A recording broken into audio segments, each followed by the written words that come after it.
আসসালামু আলাইকুম ওয়া রাহমাতুল্লাহি ওয়া বারাকাতুহু।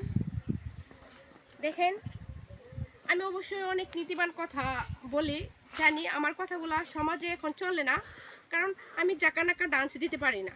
এই হলো আমার ব্যর্থতা, কারণ এই সবে আমি অভ্যস্ত নই। হ্যাঁ, আসছি ফেসবুকে, অবশ্যই বলবেন ফেসবুকে আসছো তাহলে জাকানাকা ডান্স দিলে সমস্যা কি?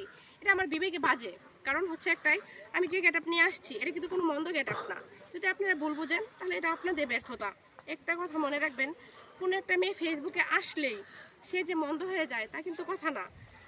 এখন কিন্তু মিডিয়া জগৎটাই চলছে। হ্যাঁ, আপনি যদি মানে এমন ধরনের কোনো কথা বলেন তাহলে কিন্তু আপনাকে অবশ্যই ওই রকম চোখে দেখা যায়। আমি কিন্তু কখনো আপনাদের মাঝে এমন ধরনের কোনো কথা ধরে তুলি না যে আপনাদের চোখে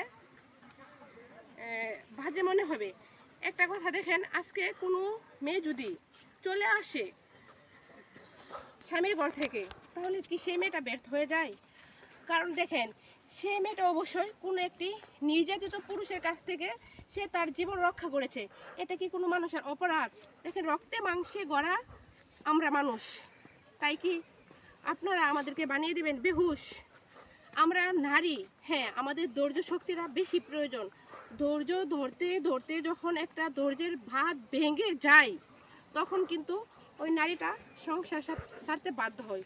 তখন কি বলা হয়, মানে উঁচু উঁচু উঁচু লেভেলের লোকেরা বলে কি, আরে মেয়েটা ভালো না। আরে ভাই, এই মেয়েটা ভালো না, আপনি মেয়েটা কি? আপনি একবার কি কখনো ভেবে দেখেছেন আপনার মেয়ে আপনার ছেলে কি করে খাচ্ছে? কখনো দেখেননি।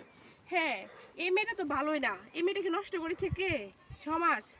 আর যদি যখন হাজবেন্ড করার নির্যাতন করে, তখন যদি কারো কাছে একটা নালিশ নিয়ে যাওয়া হয়, তখন সে বলে কি, তোমার ভালো লাগলে থাকো, না থাকলে চলে যাও। হ্যাঁ, চলে আসলে তারপরে এই মেয়েটার প্রতি এত কেন অভিযোগ?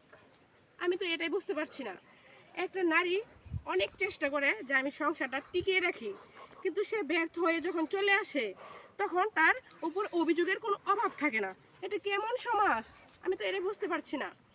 আচ্ছা, যাই হোক, মূল কথা হচ্ছে, যখন নারীটা চলে আসে ডিভোর্সের পরে, তখন বলে কি, মানে তার হাজবেন্ডে, হ্যাঁ গেছে গা, কি হয়েছে, আমি এই করবো সেই করবো।